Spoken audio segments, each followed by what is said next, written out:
Merci d'être tous là, encore à 3 heures du matin. Moi, je pensais qu'il y aurait 15 personnes. Et encore, je suis très, très impressionné.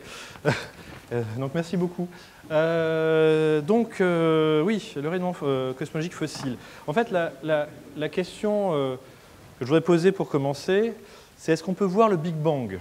Et c'est vraiment de ça dont il s'agit. Pour voir le Big Bang, ce n'est pas très compliqué. Le Big Bang, c'était à 14 milliards d'années. Donc, il suffirait de regarder loin, parce que comme vous le savez, pour voir dans le passé, il suffit de regarder loin, puisque la lumière a une vitesse finie. Là, la Lune est 1,3 secondes dans le passé, Mars un peu plus loin, Rosetta est encore un peu plus loin, le Soleil à près de 8 minutes. Donc si je veux regarder le Big Bang, il faut que je regarde à 14 milliards d'années, donc très très loin. Pour aller très très très loin, il va falloir sans doute collecter énormément de lumière. C'est peut-être d'aller construire un énorme télescope. C'est par exemple ce qu'on va faire en construisant le LT, dont on vous a déjà parlé plusieurs fois dans la soirée. Alors c'est un très très gros télescope. On va capter énormément de lumière. On ne va pas tout à fait remonter jusqu'au Big Bang encore. On n'y est toujours pas.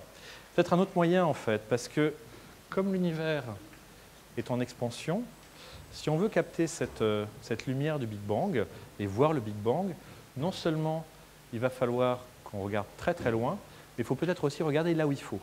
Parce qu'à cause de l'expansion de l'univers, la lumière, quand elle se propage jusqu'à nous, va être décalée vers le rouge, changer de couleur. Et donc si on veut voir une lumière très très ancienne, qui a voyagé depuis le Big Bang, on a sans doute intérêt à aller regarder de l'infrarouge, quelque chose qui est très décalé vers le rouge. Et il se trouve que justement, comme on le voit, alors on m'a dit d'utiliser la souris. Est-ce que ça marche le pointeur? Pas trop, le pointeur. Ah ben si, voilà, regarde. Voilà. Quand on regarde ici les quantités de photons émis en fonction de la fréquence, on se rend compte, pour les initiés, que si on regarde ici dans l'infrarouge, pas dans l'optique, ce qu'on voit, c'est là que le pic est le plus haut. Et donc si on regarde dans l'infrarouge, il y a des chances qu'on voit de la lumière très très ancienne, justement, à cause de l'expansion de l'univers. Et c'est justement là où il y a le plus de lumière. Et non seulement s'il y a plus de lumière, mais en fait, si vous voulez vraiment voir la lumière du Big Bang, ce n'est pas très compliqué. Vous prenez cette vieille télé, là, vous la réglez sur rien du tout. Ce que vous avez là, c'est du bruit, c'est du bruit blanc. Et une bonne part de ce bruit blanc, quelques pourcents de ce bruit blanc, en fait, c'est directement du rayonnement de fond cosmologique, le rayonnement fossile dont je vais vous parler. Vous êtes en train de regarder d'une certaine façon le Big Bang. Alors, on va reprendre ça depuis le début.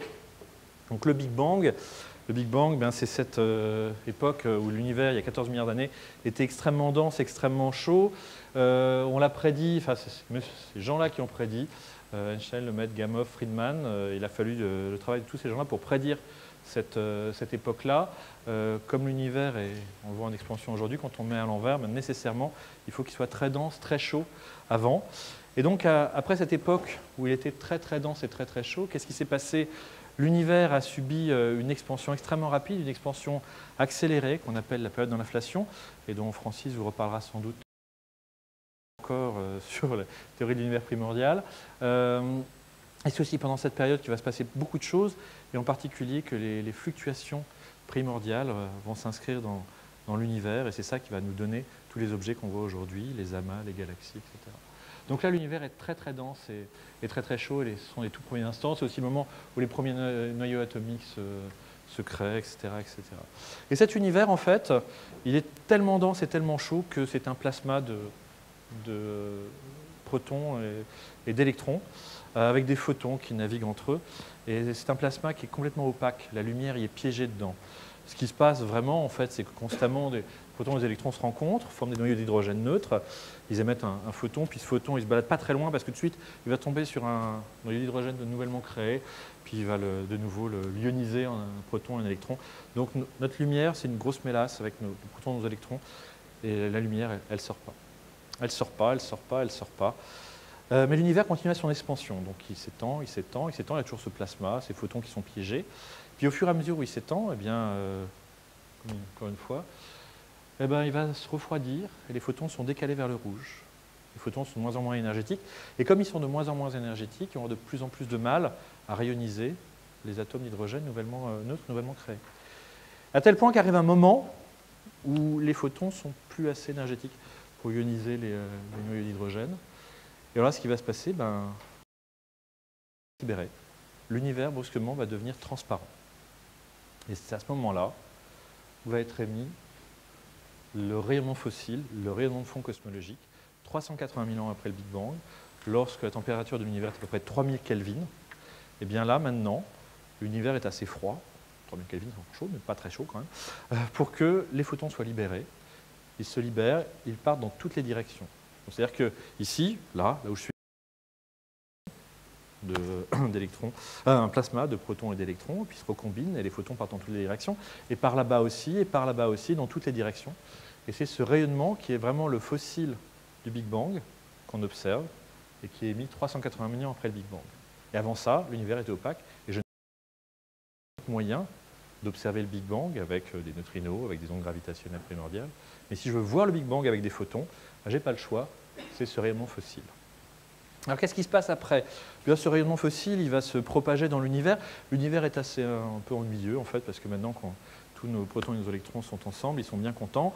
L'univers est neutre, il ne se passe pas grand-chose, mais il y a quand même des petites flux d'anisotropie, des endroits où il y a un peu plus de masse. Et petit à petit, les premières étoiles vont se former. Et quand les premières étoiles vont se former, elles vont s'allumer. Elles vont lâcher énormément d'énergie et en émettant d'énergie, enfin, beaucoup de photons. Ces photons vont rayoniser le gaz neutre autour d'eux jusqu'au point où tout l'univers va se rayoniser. Et au moment où tout l'univers va se rayoniser, ces photons vont de nouveau interagir avec le gaz ionisé. Et nos photons qui ont été émis 380 000 ans après le Big Bang, ils vont garder la trace. Et donc, si on est assez malin dans l'environnement fossile, on peut obtenir une information sur l'époque de l'allumage des premières étoiles. Puis après ça, eh bien, nos photons ils vont continuer à se propager. Ils sont de plus en plus refroidis, vraiment. Donc il leur arrive plus grand-chose. On reviendra, il leur arrive 2-3 petites choses. Mais ils se propagent jusqu'à nous. Et ils nous arrivent aujourd'hui refroidis à 2,7 Kelvin. Et c'est ces photons-là qu'on a envie d'observer. Et si on arrive à observer ce rayonnement à 2,7 Kelvin, on arrive à observer la première lumière de l'univers, celle qui est émise juste après 380 000 ans, par rapport à 14 milliards d'années, c'est pas énorme, après le Big Bang. Et c'est vraiment ça, la photo du Big Bang, qu'on a envie de vous parler.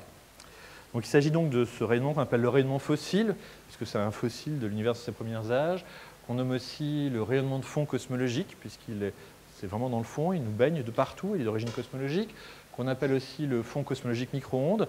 2,7 Kelvin, c'est dans les longueurs d'onde micro-ondes, comme je vous l'ai dit, très décalé vers le rouge. Et puis qu'on appelle aussi en anglais Cosmic Microwave Background.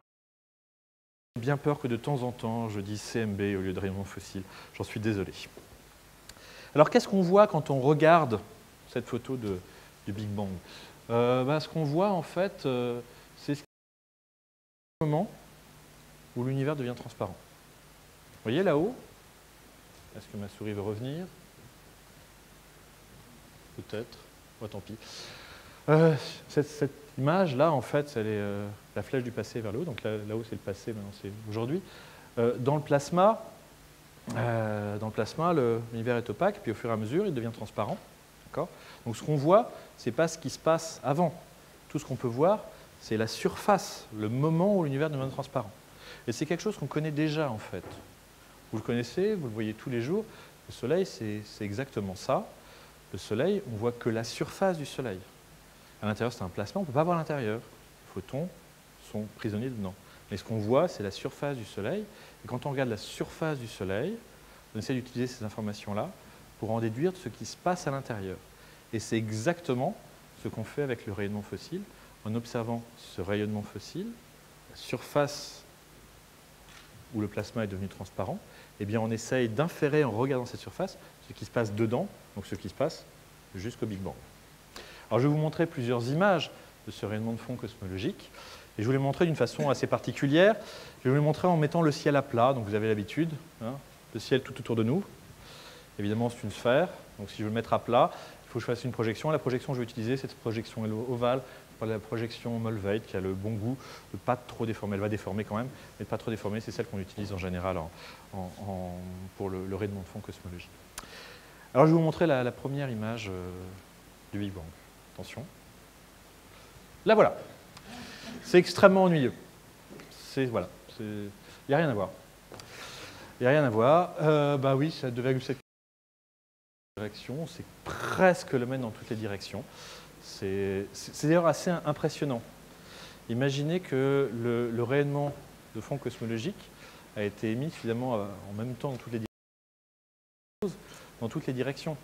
Là-bas et là-bas. Là-bas et là-bas, c'est des zones qui ne sont pas causalement connectées, sans doute. Et c'est pourtant au même moment. C'est quand même un mystère. Et justement, les théories d'univers une pareille coïncidence. Alors ce rayonnement de fond cosmologique tel qu'il est là à peu près, il a été vu pour la première fois au Bell Labs par Pendias et Wilson en 1965. Alors, pour la petite histoire, ils ne comprenaient pas ce qu'ils voyaient au début, et c'est pas pour ils ont fini par comprendre ce qu'ils voyaient. Ils avaient ces interférences, ils ne comprenaient pas ce que c'était, ils ont énormément travaillé pour savoir si ce n'était pas des oiseaux qui étaient dans l'antenne, etc. Et ils ont fini par comprendre parce qu'ils sont allés discuter avec des gens de Princeton qui, eux, justement, étaient en train d'essayer de construire un instrument pour voir le rayonnement de fond cosmologique qui avait été prédit par Gamow. Donc ça a été vu. Donc qu'est-ce qu'on voit exactement? Donc je vous l'ai dit, on voit ce rayonnement qui est émis dans toutes les directions, qui n'interagit presque plus avec la matière, qui refroidit dès qu'elle est vers le rouge. Et ce qu'on voit, en fait, c'est quasiment un corps noir extrêmement parfait, qui a été observé de façon très spectaculaire par le satellite COBE et l'instrument FIRA sur lequel je vais revenir. Et ça, c'est la mesure de 92 de l'instrument FIRAS. C'est un accord incroyable avec le modèle. Le modèle est en vert, en rouge, c'est les données avec les barres d'ailleurs. Ça n'arrive jamais, ça, en physique. Avoir un tel accord, ou plutôt que la courbe est mal présentée, en fait. Et c'est tellement incroyable qu'on est quand même en train de prédire, juste avec quelques équations, ce qu'on doit voir comme photo de l'univers, pour commencer. On connaît ça extrêmement bien, c'est quand même assez fou. Et donc, comme on a des dessinateurs ce soir, je vais présenter aussi un dessin de XKCD, c'est un vieux dessin, je vous laisse traduire. Et c'est exactement l'impression que ça fait, quoi. On est capable de prédire ça avec une précision incroyable. Et donc cette mesure, la première aussi bonne, a été faite par ce satellite COBE qui a été lancé en 92, qui a aussi valu le Nobel en 2006 à ses promoteurs. Bon, alors c'est bien gentil cette lumière qui la mène dans toutes les directions, mais j'imagine que vous dites on n'a pas attendu 3 heures du matin pour qu'on dise qu'il n'y a rien à voir. Alors effectivement, on va enlever la partie moyenne, et voilà ce qu'on voit. Bon, c'est pas beaucoup plus intéressant. C'est froid d'un côté, chaud de l'autre. Donc ça, c'est un des grands résultats de COBE aussi, sachez-le. Ce que vous êtes en train de voir là, vous le connaissez déjà, vous l'avez déjà entendu. C'est l'effet Doppler relativisme, mais c'est toujours l'effet Doppler. Donc devant, c'est plus froid, derrière, c'est plus chaud, et calé vers le rouge. C'est exactement ça qu'on est en train de voir. Et ce qu'on est en train de voir, c'est le fait que la Terre, la galaxie, tout ça, se déplace par rapport à du rayonnement de fond cosmologique. Et donc grâce à ça, avec COBE puis après avec Planck, on est capable de mesurer notre vitesse dans l'univers par rapport au rayonnement de fond cosmologique. C'est quand même assez incroyable.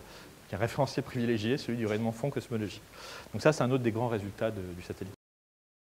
Bon, alors c'est bien gentil, mais on doit sans doute pouvoir faire mieux. Alors hop, on va enlever cette partie de dipôle. Et là, on commence à voir des choses. Alors ça, c'est un résultat de Planck.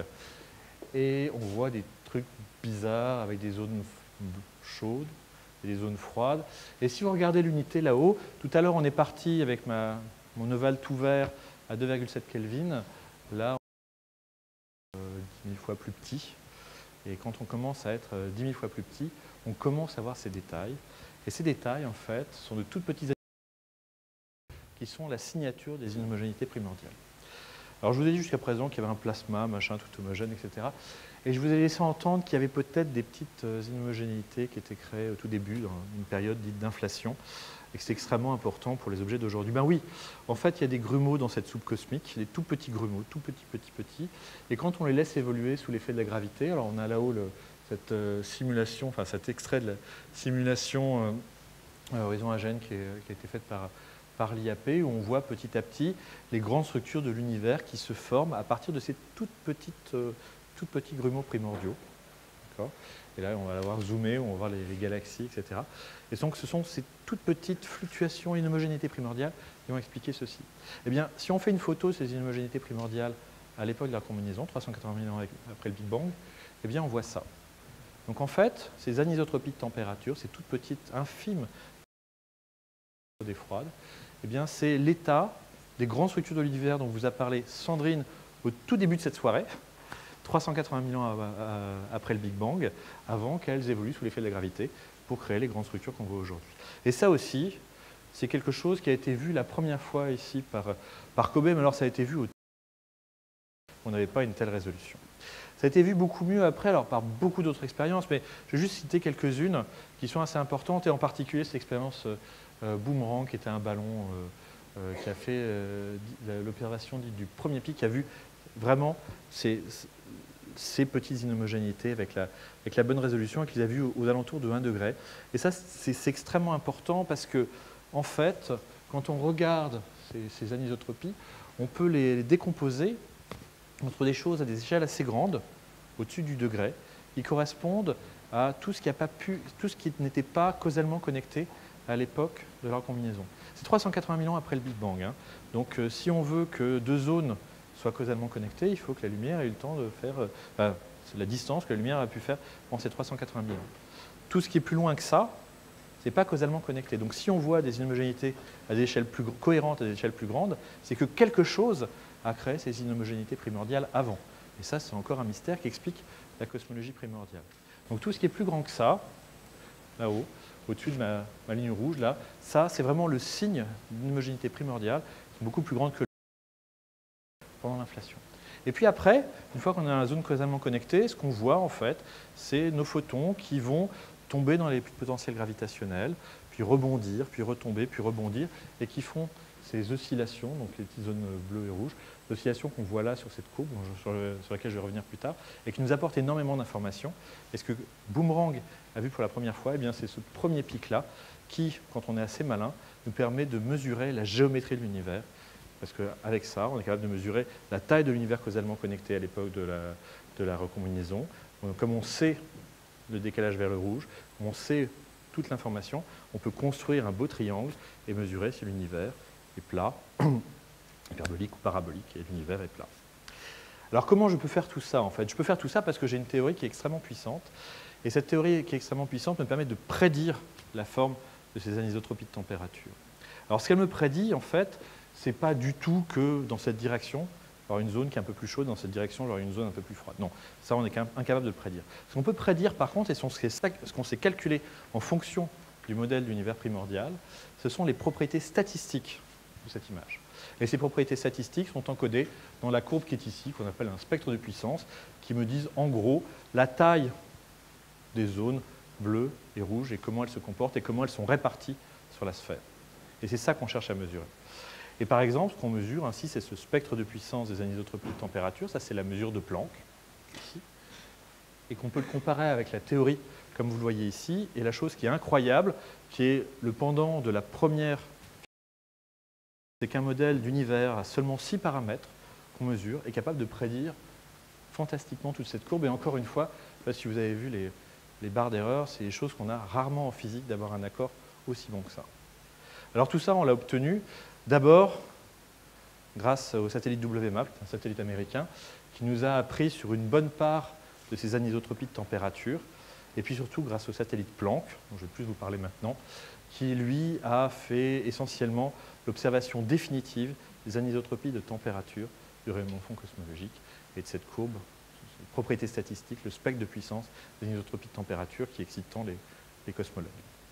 Alors, ce satellite Planck, c'est un énorme projet européen piloté par l'ESA avec une grosse contribution française du CNRS, bien sûr, de nombreuses universités, à travers un instrument particulier dit un instrument haute fréquence, dont l'analyse de données a été faite ici même, dans une salle machine qui est juste là en dessous de vos pieds.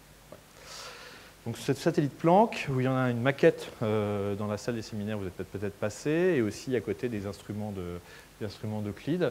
C'est un satellite d'à peu près 2 tonnes, qui faisait 4 mètres sur 4 mètres. Mais surtout, ce qu'il faut que vous vous souveniez, c'est que c'est un satellite qui a en gros coûté 600 millions, 1 milliard d'euros, et qui vous a coûté, à vous, chacun, et vous avez eu à peu près 20 ans pour le payer. Pas très cher. Mais quand même, tous les jours, et c'est une sorte de merveille d'obtenir des résultats pareils et de réussir à obtenir ce genre de mesures. Alors non seulement on a vu les anisotropies de température, mais Planck en fait encore plus que ça. Et il a aussi vu la polarisation du rayonnement de fond cosmologique. Alors je ne vais pas avoir le temps de rentrer dans les détails, mais non seulement la lumière, cette première lumière de l'univers, possède une information importante sur la cosmologie dans ces anisotropies de température, et froide, mais la lumière est aussi polarisée très très faiblement. Et quand on rajoute cette polarisation, on obtient énormément d'informations complémentaires. Et donc voilà la température et les spectres de puissance, de température et de polarisation. Mais ce n'est pas tout. Alors vous avez entendu parler de plusieurs fois dans cette soirée des effets de lentille gravitationnelle, le fait que la lumière qui se propage est déviée par les puits de potentiel gravitationnel le long de sa propagation. Et c'est vrai pour les galaxies d'arrière-plan, c'est vrai pour beaucoup de choses, et c'est évidemment vrai pour la première lumière de l'univers. Cette belle vue d'artiste, il y a la lumière du rayonnement de fond cosmologique, ça ne propage pas en ligne droite, elle est déviée par les grandes structures de l'univers. Et donc l'image que l'on voit du rayonnement de fond cosmologique est légèrement floue. Et si on est assez malin pour corriger ce flou, pour expliciter ce flou, eh bien on peut obtenir une information sur la distribution de matière le long de la ligne de visée, donc dans tout l'univers. Et c'est exactement ce qu'on a fait. De la même façon que si on était assez malin, imaginez que vous regardiez une piscine avec un beau dallage dedans. Vous voyez que le dallage, vous ne le voyez pas régulier, il est perturbé par les turbulences dans l'eau. Et si vous êtes assez malin, juste en sachant que le dallage est régulier, vous n'avez pas besoin de savoir plus. Vous êtes capable de retrouver énormément d'informations sur les perturbations dans l'eau. Vous n'avez pas besoin de connaître exactement le dallage de départ. Eh bien, c'est exactement ce qu'on fait avec le rayonnement de fond cosmologique, en sachant qu'il a certaines propriétés de régularité qui vont être déformées par l'effet de lentille gravitationnelle. On est capable de reconstruire cette carte de la distribution de la matière dans l'univers. Alors, c'est une carte qui est encore assez floue. La résolution de Planck est bonne, mais on peut encore l'améliorer, en particulier en améliorant énormément les mesures de polarisation. Mais il faudrait la comparer peut-être à ces antiques atlas. Ce qu'on est en train de voir là, c'est la forme des terres émergées vues de très loin dans l'univers tout autour de nous. Et ça, c'est aussi une source d'information fantastique pour obtenir une information complémentaire sur la distribution de matière dans l'univers et ces grandes structures de l'univers dont vous a parlé Sandrine en tout début de cette soirée. Donc voilà, en gros, tout ce qu'on a observé avec Planck et encore beaucoup d'autres choses.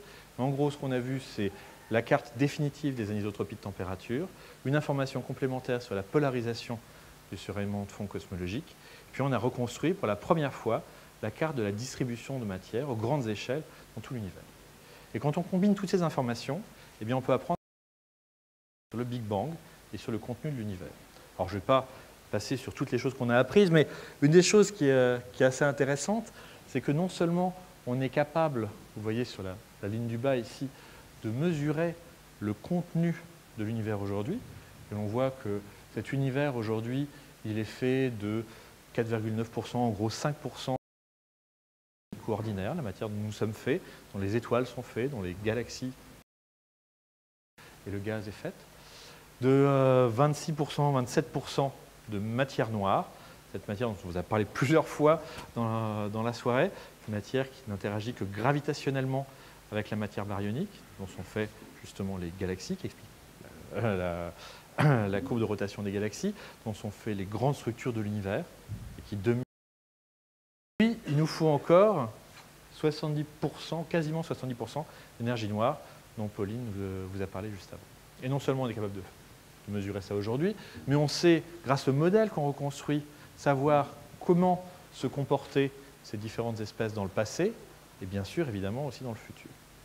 Alors ici, cette figure vous présente non seulement le contenu de l'univers aujourd'hui, dans le passé et dans le futur, mais aussi comment il a évolué.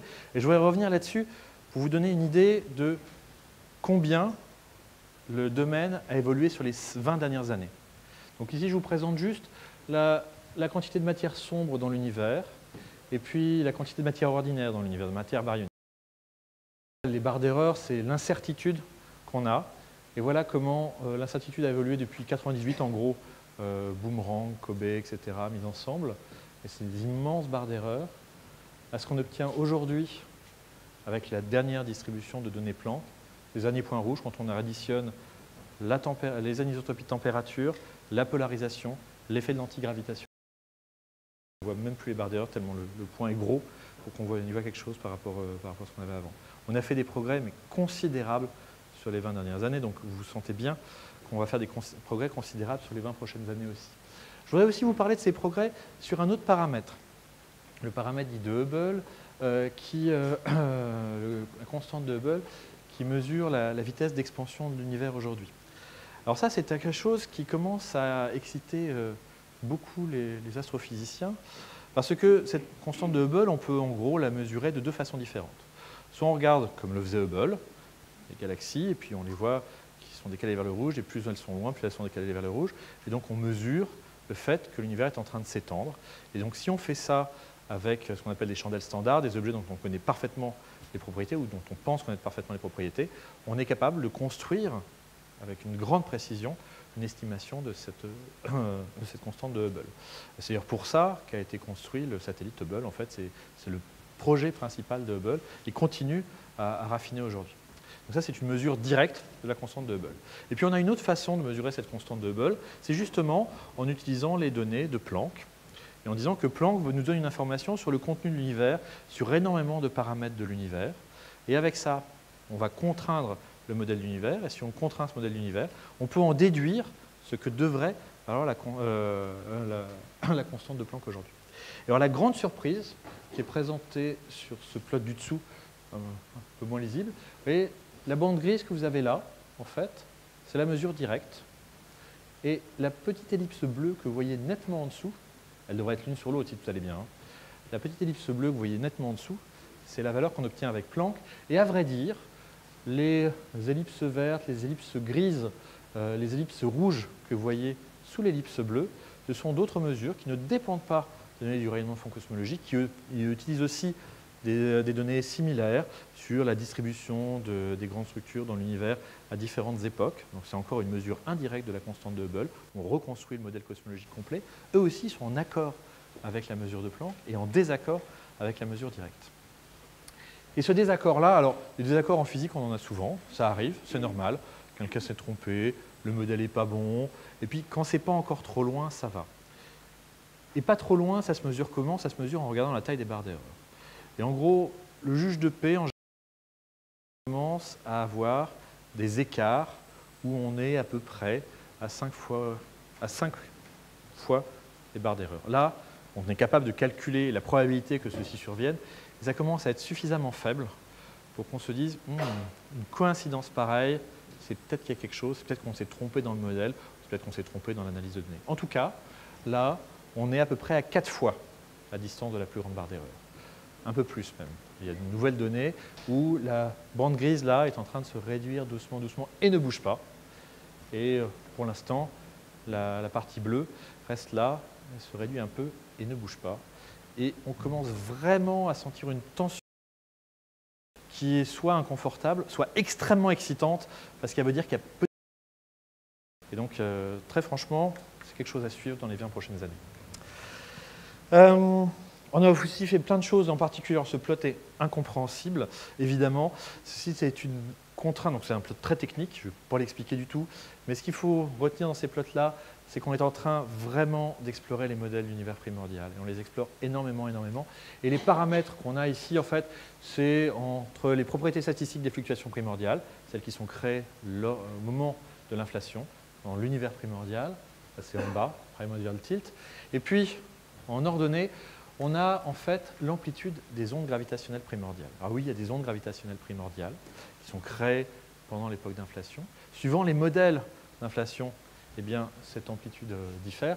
Et vous voyez dans la bande, dans l'ovale rouge, dans l'ovale bleu, qu'on est en train de restreindre de plus en plus l'espace des possibles. Et puis, tous ces points qui sont là autour, c'est un sous-ensemble des modèles que nos collègues théoriciens peuvent inventer. Ils peuvent vous remplir. Enfin, vous voulez un modèle quelque part, ils vous le trouvent, hein. Il est de plus en plus compliqué, bien sûr, mais on peut en créer. Et ça, ce sont des modèles assez simples où tout le monde dit « Ah, ça pourrait bien marcher comme ça ». Et vous voyez qu'il y en a un certain nombre qui sont déjà exclus. Et évidemment, le but du jeu, c'est de les exclure de plus en plus. Et pour les exclure de plus en plus, eh bien, il faut réduire cette ellipse.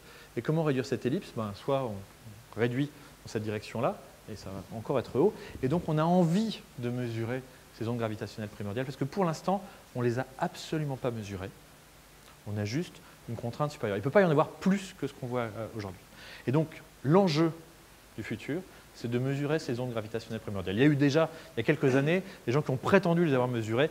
Manque de peau, ils ne l'ont pas mesuré. Ce qu'ils ont vu, en fait, c'était notre galaxie dont le signal ressemblait à ces ondes gravitationnelles primordiales. Alors, pour voir ces ondes gravitationnelles primordiales, il faut voir leur signature dans la polarisation du rayonnement de fond cosmologique. C'est pour ça que c'est extrêmement important que Planck ait commencé à la mesurer.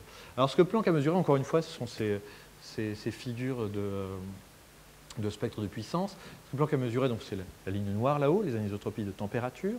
La ligne rouge là, c'est la polarisation. Je n'ai pas mis les barres d'erreur, c'est juste pour vous donner une idée de ce qu'on a vu. La polarisation de type E, c'est un certain mode de polarisation, mode géométrique de polarisation. Et ce qu'on aimerait bien voir, ce sont ces lignes bleues là, la polarisation dite B. Je suis incapable de voir aujourd'hui avec Planck. Et alors, surtout, on ne sait absolument pas combien il y en a. Et suivant la quantité d'ondes gravitationnelles primordiales, qui est paramétrée par ce petit paramètre R, 0,1 c'est plus ou moins exclu, mais en dessous on ne sait pas, et ça peut être aussi bas qu'on veut. Encore une fois, nos amis théoriciens peuvent nous mettre ça un peu où ils veulent. Bien, si on arrive à mesurer ça, on va énormément augmenter notre information sur l'univers primordial. Manque de peau. Pour mesurer ça, il va falloir qu'on lutte contre deux choses. D'une part, ces bandes oranges ici, qui représentent tout ce que la galaxie, notre galaxie, nous cache du rayonnement de fond cosmologique. Et donc évidemment, pour lutter contre ça, il va falloir beaucoup mieux connaître notre galaxie, et en particulier les émissions polarisées de notre galaxie. Et puis, la ligne grise ici, c'est le masquage par l'effet de l'antigravitationnel, en floutant, en déformant la polarisation que l'on voit du rayonnement de fond cosmologique, eh bien, elle va nous masquer ces signatures des ondes gravitationnelles primordiales. Donc l'enjeu, pour les 20 prochaines années, c'est de mesurer ces ondes gravitationnelles primordiales.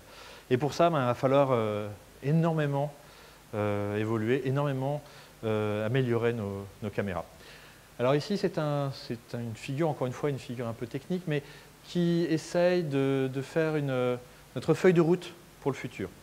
Et cette figure vous montre, on va donner l'année. Alors l'année, c'est très optimiste, on n'y est pas. Et en abscisse, l'efficacité des expériences. Et en gros, l'efficacité dépend du nombre de pixels. Planck, qui est ici en rouge, pas mal, c'était une centaine de pixels. Puis c'est des très bons pixels parce qu'il était dans l'espace. Et là où on veut aller, c'est là-bas, là, c'est MBS4. Et là, on a des caméras d'une centaine de milliers de détecteurs. Ce n'est pas beaucoup par rapport à votre appareil photo, mais c'est extrêmement ambitieux pour des détecteurs micro-ondes. Et si on a ces centaines de milliers de détecteurs, on a peut-être une chance d'aller voir ces ondes gravitationnelles primordiales. Alors pour ça, eh bien, on a plusieurs plans.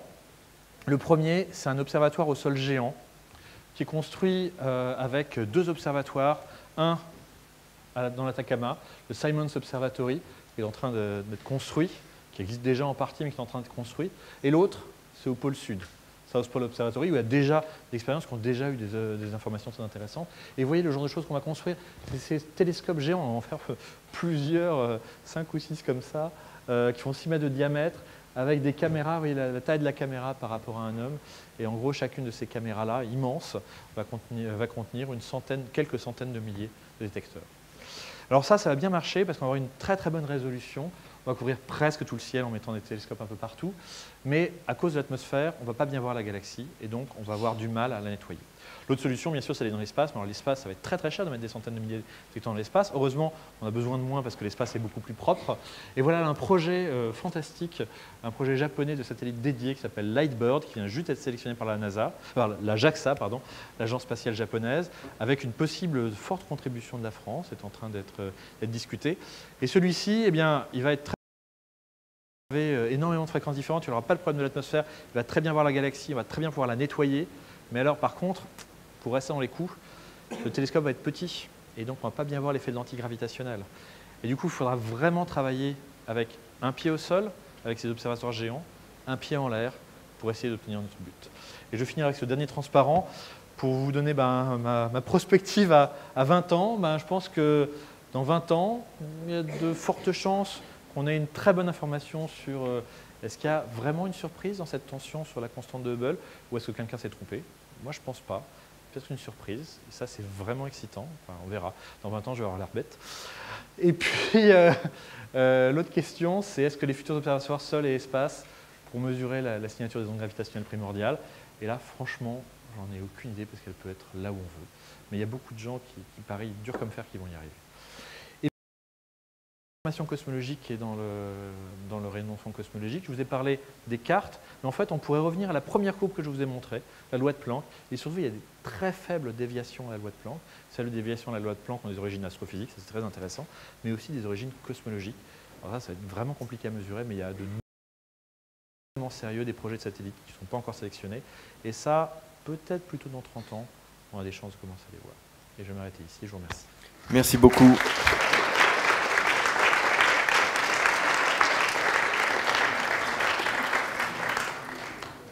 Alors, je pense que cet exposé vous a suscité de nombreuses questions. Oui. Bonjour, je n'arrive pas bien à comprendre en fait comment on arrive à avoir un rayonnement cosmologique. Enfin, je veux dire, comme si autant j'arrive à comprendre pourquoi on a des ondes, on pourrait arriver à détecter des ondes gravitationnelles primordiales, mais autant des photons d'un univers qui existerait avant, d'après ce que Ah non, avant, non. C'est des photons qui ont été émis 380 000 ans après le Big Bang, alors que l'univers est devenu transparent. Oui, mais du coup, c'est dans le temps, on se situe bien après. Donc, ah oui, 14 milliards moins 380 000 ans, 14,6 moins 380 000 ans. Mais donc, en fait, ce que je comprends pas, c'est comment on arrive à détecter des photons qui voyagent, donc, qui bougent à la vitesse de la lumière. Ouais. Et comment on arrive à détecter ces photons qui, d'après ce que je comprendrais, seraient justement, je veux dire, qui se déplaceraient par rapport à nous. Alors, ils sont émis comme si ces photons étaient atemporels. Partout, l'univers est rempli d'un plasma. Donc, il n'y a rien, c'est une mélasse optique, il n'y a rien qui sort. D'un coup, il devient transparent. Les photons partent dans toutes les directions. Il y a 14 milliards d'années moins 380 000, 14,6 milliards d'années moins 380 000 ans. Dans cette direction, il y a un photon le plasma est devenu transparent. Et les photons sont partis dans toutes les directions, dont un qui est venu vers moi. Enfin, 1, 2, plein. Et voilà, ils arrivent. Et puis, comme ils étaient à 3000 Kelvin, mais à cette époque-là, il n'y avait pas grand-chose pour interagir avec eux. Puis le temps que les premières étoiles s'allument, ils ont un peu interagi avec le gaz ionisé, mais le gaz il est très peu dense. Donc il ne leur arrive pas grand-chose à ces photons. Et puis, tout ce qu'ils ont fait, c'est qu'ils ont rebondi un peu sur le gaz, puis c'est tout. Puis les photons, ils ont continué. Ils ont été un petit peu déviés par les effets de l'antigravitationnel, mais ils ont continué à venir. Ils n'interagissent plus avec rien. Ils sont tellement peu énergétiques qu'ils interagissent avec rien. D'ailleurs, ce n'est pas évident de les mesurer. Il faut des détecteurs extrêmement précis, extrêmement sensibles. C'est d'ailleurs pour ça qu'il faut de plus en plus de pixels pour les détecter, parce que la plupart du temps, quand on cherche à les détecter, on détecte du bruit. Alors, ce n'est pas tout à fait vrai, ce que je vous l'ai dit. Prenez votre télé mal réglée, je crois que c'est à peu près 1% du bruit sur votre télé mal réglée. Il faut une vieille télé avec un écran cathodique, etc. Ça n'existe plus, mais si vous trouvez une vieille télé, 1% de ce que vous voyez, c'est déjà du rayonnement de fond cosmologique. Donc il y en a vraiment beaucoup. C'est les photons les plus communs dans l'univers. Il y en a énormément, parce qu'ils ont été émis tous au même moment, dans toutes les directions différentes. Dans cette direction, très loin, il y a peut-être un extraterrestre ou pas, qui est en train de regarder des photons qui ont été émis là, à l'époque. Et ça, c'est dans toutes les directions. L'univers était vraiment un plasma partout dans toutes les directions. Et ce que je vois, c'est le moment où ils ont été émis, tout autour de moi, donc ça fait comme cette surface autour de moi. Comme ils interagissent avec pas grand monde, on les voit. Si j'étais encore plus malin, je pourrais voir les neutrinos. Les neutrinos, ils ont été émis un petit peu avant. Si j'arrivais à voir les neutrinos, il y a aussi un fond de neutrinos. Et lui aussi, si je vois, j'obtiens une information un petit peu avant. Alors, je ne sais plus exactement quand. Je suis très mauvais pour les ordres de grandeur. Et là aussi, j'aurai une information un peu plus profonde sur le Big Bang. À vrai dire, si je mets toutes ces informations ensemble, peut-être reconstruire une carte 3D, parce que là, je vois juste une surface. Avec la polarisation, j'ai une information complémentaire qui me donne un petit peu d'épaisseur. Puis j'ai les neutrinos, j'aurai encore plus d'épaisseur, je vais en prendre encore plus de choses sur le Big Bang. Mais il leur arrive rien. Tu prends ton laser, tu l'envoies, si tu n'avais pas l'atmosphère pour le diffracter, il va très loin ton laser. C'est exactement ça. Et du coup, pardon, je comprends toujours pas, mais en fait, c'est que le laser, forcément, il a une signature, il continue pendant très longtemps. Mais les autres photons aussi, hein. Bah oui, mais donc la source de ce laser, à un moment, se tarit. les premiers photons qui sont partis de ce Big Bang 380 000 ans après le Big Bang sont... Aujourd'hui, je vois ceux qui sont à une certaine distance. Demain, je les verrai un peu plus loin. Demain, je les verrai encore un peu plus loin, etc. Mais c'est dans tout l'univers, dans toutes les directions. Donc, tant qu'il y a de l'univers causalement connecté, j'en vois. Et à vrai dire, aujourd'hui, je vois un certain rayonnement de fond cosmologique. Si j'attends suffisamment longtemps, alors j'ai malheureusement plus en mémoire combien de temps il faut attendre, mais il faut attendre vraiment une autre figure. Parce que j'aurais vu, vous voyez, j'ai vu une tranche, j'attends très très longtemps, je verrai une autre tranche. Je vais voir un peu plus d'univers, plus d'univers, plus d'univers. Mes extraterrestres là-bas, très loin, ils voient une autre image du rayonnement cosmologique parce qu'ils voient une autre coupe dans le plasma de l'univers à l'époque.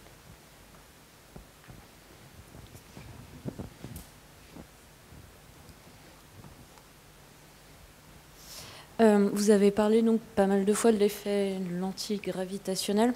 Est-ce que, donc qui déforme en fait, qui dévie les photons, enfin les rayons. Est-ce que l'absorption par des objets comme les trous noirs fait partie de cet effet? Et du coup, est-ce qu'il ne devrait pas avoir un peu disparu ce rayonnement cosmique? Alors, d'abord l'absorption. Alors, ce qui se passe plutôt, donc il y a aussi d'autres effets secondaires, hein, en particulier l'effet Sunyaev-Zeldovich. Et ce qui se passe en fait, c'est que nos photons se retrouvent dans le gaz chaud des amas, donc ils vont interagir avec ça, donc ils vont un peu changer de fréquence. Donc ça va laisser des traces aussi, c'est très intéressant, parce que comme ça on va pouvoir détecter des amas dans cette carte, et c'est avec ça qu'on voit le plus grand nombre d'amas, donc ça c'est très très intéressant. Il y a d'autres effets assez rigolos, dit l'effet Sachs-Wolf intégré, où on a notre photon qui va tomber dans le puits de potentiel gravitationnel d'un amas, donc il va être décalé vers le bleu, il va être accéléré, puis il va ressortir, donc là il va être décalé vers le rouge. Mais comme l'amas il va évoluer entre les deux, et ben, si l'amas évolue pas, bah, il revient pareil. Mais si l'amas évolue entre les deux, ou s'il y a l'expansion de l'univers, etc., eh bien, il y a un léger changement de température. Donc il y a toutes ces déformations qui sont très intéressantes, on apprend énormément de choses. Pour revenir avec vos trous noirs, la première chose que vont faire les trous noirs, ça peut être des effets d'antigravitationnels. Alors ça va être tout petit, tout petit, tout petit, tout petit. Et donc, on n'a pas du tout la résolution qu'il faut. Les points là que vous voyez, c'était à 1 degré. Alors, il y a des anisotropies, il y a des petits points chauds, points froids, points chauds, points froids, points chauds, points froids, à toutes les échelles, mais ils sont les différences de température sont de plus en plus faibles, à tel point qu'on n'arrive pas à les détecter. Et à vrai dire, tous les autres effets astrophysiques, dont je ne vous ai pas parlé, il y en a beaucoup qu'il faut traiter, cachent tout ceci, donc c'est extrêmement dur à voir. Quant à un trou noir, il est beaucoup trop petit pour le voir. Ce qu'on peut voir par contre, et ça c'est assez rigolo, ce sont des cordes cosmiques. Alors les cordes cosmiques, elles vont faire un effet de l'antigravitationnel elles aussi. Et alors devant une corde cosmique qui se déplace, devant la corde cosmique et derrière la corde cosmique, eh bien on n'a pas la même température, il y a une différence de température, puis un effet aussi assez rigolo sur la polarisation, un effet encore une fois de l'antigravitationnel. Et une de nos meilleures contraintes sur l'existence de cordes cosmiques, le fait qu'on ne voit pas ça en fait. Donc il faut imaginer qu'il y a une corde cosmique. S'il y a une corde cosmique qui va faire un effet là, donc on a cherché des ronds, des barres, des machins. Puis s'il y a tout un entrelac de cordes cosmiques, ça va pouvoir ressembler à ces points chauds et ces points froids. Et une des meilleures contraintes qu'on a sur l'existence de cordes cosmiques, leurs propriétés, c'est aussi en regardant le rayonnement de fond cosmologique. On va prendre des questions sur les réseaux sociaux. Oui, alors on a déjà une double question qui nous vient de Yura et Gary Azert qui demandent dans quoi s'étend l'univers et est-ce que c'est vrai que sa vitesse est celle de la lumière? Alors non, la vitesse d'expansion de l'univers n'est pas supérieure à la vitesse de la lumière. C'est un peu plus compliqué pendant l'époque d'inflation où il ne s'étend pas plus vite que la lumière, mais ça y ressemble beaucoup. Et du coup, on a un système qui fait que les perturbations primordiales, elles, sont toutes petites, sont des effets quantiques, qui vont être étendues très très vite, effectivement, de façon supraluminique, au-delà de l'horizon. Et c'est pour ça qu'aujourd'hui, ces perturbations-là, au fur et à mesure que l'univers s'étend, on voit toujours des perturbations qui ont été créées pendant l'époque de l'univers primordial. Et la première question, c'est quoi, pardon? Dans quoi est-ce que l'univers s'étend? Dans quoi l'univers s'étend? Rien, dans lui-même. Dans lui-même. Il n'y a pas besoin de s'étendre dans quelque chose. Merci. Alors, on va prendre une dernière question et après... Pardon? Alors, moi j'ai une question. Si en tout point on peut voir le rayonnement cosmologique, oui. Est-ce que ça veut dire que du coup, le Big Bang, il a eu en tout point de l'univers? Ah oui, oui, oui. Ah oui, il n'y a pas d'endroit où il y a eu le Big Bang. Hein. L'univers est en train de s'étendre, d'accord? De plus en plus grand. Les distances sont de plus en plus lointaines pour aller d'un point à un autre. Très bien. Maintenant, je passe le film à l'envers. Si je passe le film à l'envers, l'univers, nécessairement, il est de plus en plus compressé, d'accord? De plus en plus petit. Et donc, il n'a pas besoin d'être quelque part, le Big Bang. Il est partout. On est à un endroit où il y a eu le Big Bang. Partout, il y a eu le Big Bang. Non, c'est des bonnes questions, hein. C'est pas des questions naïves. C'est des bonnes questions, c'est compliqué de... C'est toujours étrange de répondre ça, mais oui, c'est ainsi. Il n'y a pas de lieu où il y a une explosion. C'est juste, l'univers était très dense, très chaud, très petit. On va passer aux questions, au dessin maintenant. On va donc passer au dessin. Dessin. Toujours du Café des Sciences et toujours de Thibaut Roy et Mélanie Laborde.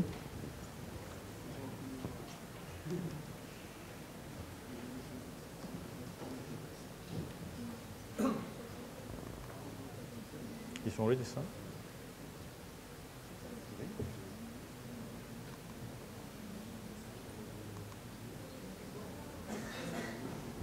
En attendant, on fait un petit coucou aux gens qui nous viennent de Nouvelle-Calédonie et qui nous suivent sur le chat, parce que voilà, c'est l'heure en Nouvelle-Calédonie apparemment. Ils ont des heures plus acceptables que les nôtres. Et donc voilà. Ou alors, il y avait peut-être une question très brève. J'avais vu tout à l'heure une main. Non? Oui. Ah, bah oui. En attendant. Les dessins arrivent.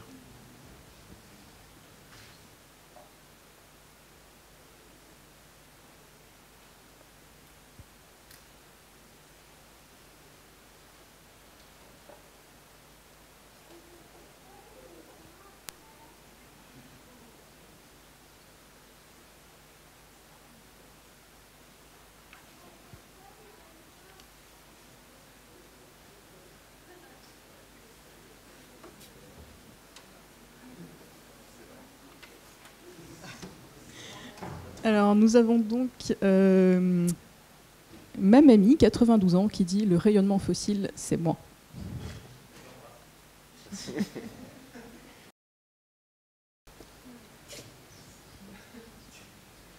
Donc, rayonnement fossile. Un superbe spécimen de rayonnement fossile de type Tyrannosaurus rex. Qu'est-ce qu'il y avait avant le Big Bang? Ça. Chérie, je suis très dense et chaud ce soir. Non, pas de Big Bang ce soir. On ne peut pas voir l'intérieur du soleil. On a sa pudeur. Le Big Bang, c'est un ballon de rugby. J'ai bon? L'univers est plat. Je le savais. Des grumeaux dans la soupe cosmique. Il n'est pas prêt de gagner Top Chef, ton Big Bang. Par Philippe E. Cuisteau. Les protons tombent et ricochent dans le bol de la soupe primordiale. Youhou, yaha, youhi. Ma boule ovale de cristal. Tu fais quoi, chérie? J'étudie les mystères du début du Big Bang par le biais du rayonnement fossile. Brave garçon, le physicien en vacances.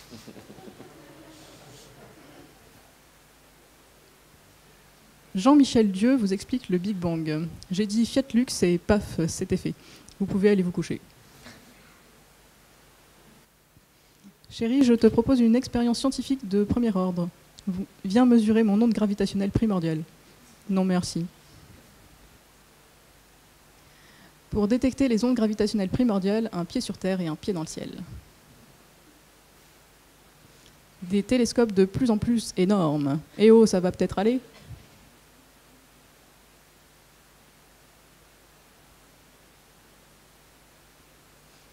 Mais dans quoi l'univers s'étend?